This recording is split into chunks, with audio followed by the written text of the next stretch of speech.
Elon Musk ట్వీట్లు ఎప్పుడూ సంచలనమే.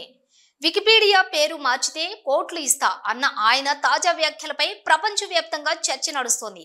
ఇది కేవలం వ్యంగ్యపు వ్యాఖ్యనా లేక మస్క్ అంతర్జాల సమాచార నియంత్రణపై కొత్త ఎత్తుగడ వేస్తున్నారా?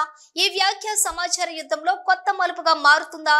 మస్క్ వ్యాఖ్య వెనుక అసలు ఉద్దేశం ఏమిటి? ఇప్పుడు చర్చిద్దాం. ఎలోన్ మస్క్ తరచూ వికీపీడియాలోని తనపై వ్యాసాలను వ్యంగ్యంగా విమర్శిస్తూ ఉంటారు. ట్విట్టర్ కొనుగోలు చేసినప్పటి నుండి ఆన్లైన్ సమాచార నియంత్రణపై మరింత ఆసక్తి చూపిస్తున్నారు. కానీ ఈ వ్యాఖ్య వెనుక 3 ముఖ్యమైన కోణాలు పరిశీలించవచ్చు. మస్క్ ఇప్పటికే వికీపీడియా డొనేషన్లపై సెటైర్లు వేసిన సందర్భాలు ఉన్నాయి. వికీపీడియా డొనేషన్లు అడిగే విధానం బాధాకరం అని మస్క్ గతంలో వ్యాఖ్యానించారు. వికీపీడియా వ్యాసాల్లో తనపై తప్పుడు సమాచారం ఉందని మస్క్ అనుకుంటున్నారు. తనకు అనుకూలంగా వ్యాసాలను మార్పించేందుకు ఇది వ్యూహంగా ఉండొచ్చు. ట్విట్టర్ ద్వారా ఇప్పటికే ప్రధాన మీడియా సంస్థలకు ప్రత్యామ్నాయంగా తన వేదికను మలుచుకుంటూ ఉన్నారు.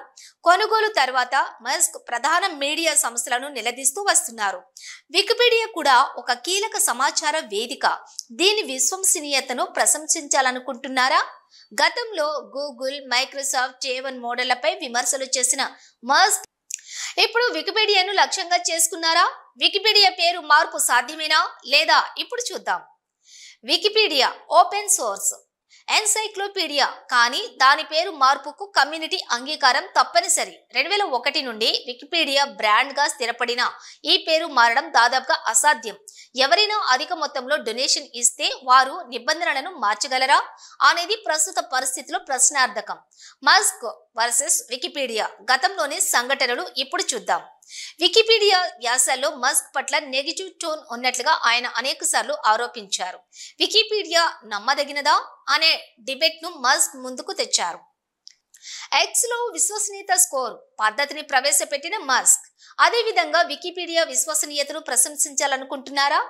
ఈ వివాదం భవిష్యత్తుకు సంకేతమా? ఆన్లైన్ సమాచార యుద్ధంలో ఇది మరో కీలక మలుపుగా మారుతుందా? మీరు కామెంట్స్ రూపంలో తెలపండి.